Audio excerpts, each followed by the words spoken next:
Good evening to all of you, and thank you for joining us on 13 Plus. I'm Mary Coleman. Let's dive right into some of your stories for this evening. As we know, food is a big part of many families' budget, but there are some ways to save.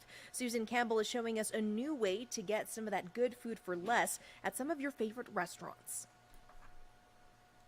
The cost of groceries is up more than 1% compared to the same time last year. And if you go out to a restaurant right now, you're going to pay 5% more than you did last year. At the same time, there's a lot of food that's going to waste. Now an app says they have the solution to save you some money and keep perfectly good food out of the trash. The menu at the Giving Tree Cafe in Phoenix is full of organic, plant-based cuisine, all carefully crafted in this busy kitchen. We cook in small batches.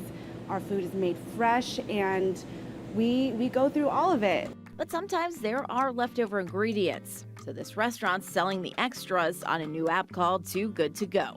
Here's one of the surprise bags. This is a deconstructed spring roll salad bowl. So usually it's in a wrap, and these ingredients are now a little noodle salad. And then next we have a blueberry cheesecake pie. I don't know if you can tell, it's not perfectly cut at the bottom, so we're not going to serve it to a guest, but it's still delicious. This bag was about $5. It's good to be able to think ahead and be like, okay, if we have a little bit extra, if we have here a little bit of this, this, and this, we can put it together in a bowl and make sure it gets out to someone and they can enjoy a meal. The goal is to reduce food waste. We waste 40% of the edible food that we produce every year. So that's a ton of food that just legitimately goes into the trash. Too Good To Go, Sarah Soderoff says it adds up to about $2,000 a year for the typical family. And that's a big deal at a time when inflation has caused food prices to soar.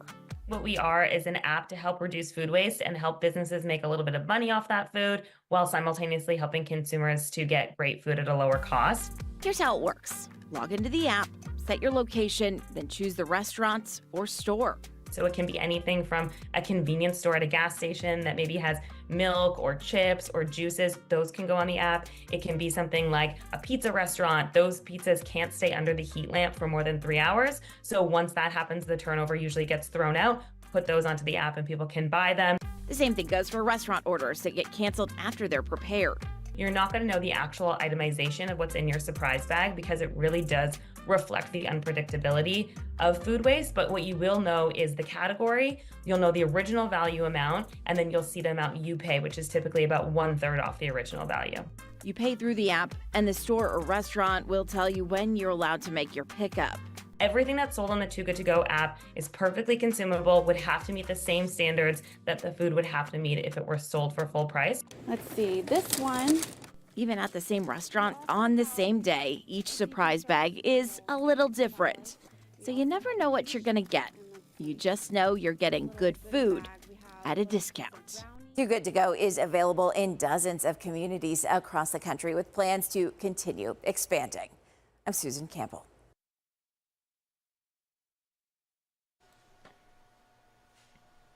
And switching gears now, I find this story very interesting. Most of us want to live a comfortable life, enjoying a home, the ability to pay our bills, or the opportunity to have a little bit of fun from time to time. But according to some studies, it has been said that millennials are on track to be the first generation not to exceed their parents in terms of job status or income. Don Gee is here to explain why it's so hard for them to make ends meet and maybe even give them a few tips. Millennials have been called the unluckiest generation for many reasons. They entered the workforce during the wake of the Great Recession of 2007-09. They experienced slower economic growth, high student debt, and growing child care costs. So reaching their dreams may look a little different. All generations have debt. Millennials tend to have more. Jamie Seals' 2024 Millennial Homebuyer Report for Clever, a real estate data company, compiled new research on millennials' home buying experience and obstacles that stand in their way. A lot of millennials worry that they won't qualify for a mortgage, and a lot of that has to do with just their lack of savings. They may be lacking savings, but they are not lacking debt. And we found that the percentage of millennials who have $10,000 in debt is more than double the percentage that have $10,000 in savings. So if you're, busy trying to pay off all your debt, that doesn't give you a lot of wiggle room in your budget to save. Today's housing market is not the market of their baby boomer parents. They're facing tight inventory, post-pandemic sky-high prices, and rising mortgage rates that everyone watches and hopes will come down. Home prices have surged so much higher than what people are making. A majority of millennials desperately want homes. It is still part of the American dream.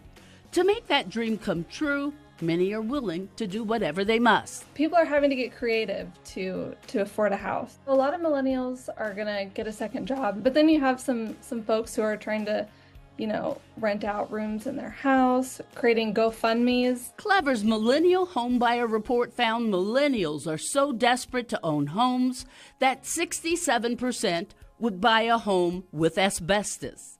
62% would buy a home with mold. 58% would buy a home with foundation issues.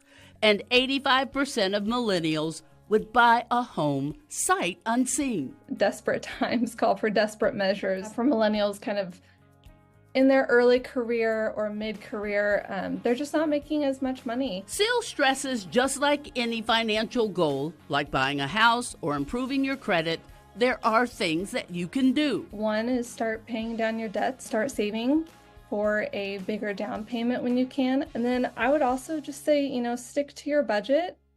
To afford a home, in the Clever study, millennials said that they would take drastic measures such as getting another job, moving to a rural area, renting out a room of their house to help with the mortgage, creating a GoFundMe, moving to a less safe neighborhood, even delaying having kids.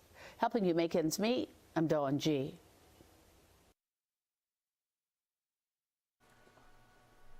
And now it's time for a check of our weather with meteorologist Corey Coates. Corey, lots of people looking forward to the weekend. Yes, and hey, Mother Nature is going to be cooperating us to say the least. It is going to be beautiful. So all the events, if you're not going to go out to them, at least just get outside. Yeah, absolutely. Run, Why not? bike, hike, because it is going to be great. So hey, if you're going to be at the Tucson Bicycle Classic tomorrow and on Sunday, tomorrow it's in Sahuarita, where it'll be chilly to start off at 8 o'clock in the upper 40s, but quickly warming to 70 by 11 a.m. and settling in the upper 70s for the afternoon. Even warmer for your Sunday up in Oro Valley. It'll be in the mid-50s to start. By 11, it'll be 76, and then ending in the low to mid-80s with partly cloudy skies. Great conditions there, and you could probably make the connection and say, yep, it's going to be nice as well here in Tucson for the rodeo for those exact same days, tomorrow and Sunday. 11 a.m. through 4 o'clock is where the rodeo runs through, where I'll start off in the low 70s tomorrow, end at around 80, and Sunday starts off in the mid-70s and ends in the mid-80s. The rest of the region is going to be also beautiful for the weekend here. Pay air of 80-degree days in a place like Tucson.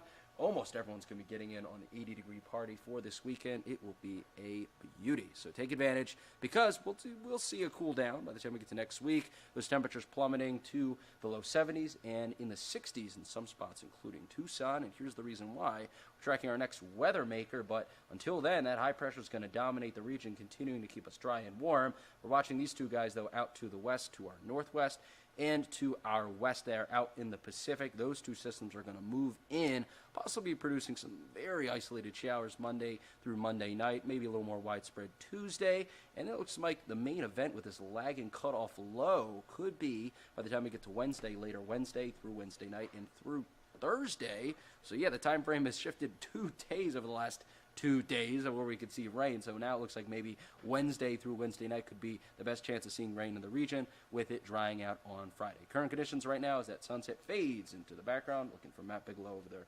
Tucson, we have it now, those temperatures dipping into the upper 60s, 50s in Sierra Vista, low 60s in Safford, and in the mid-60s in Marana with clear skies across the board. Here's what to expect for the remainder of the evening.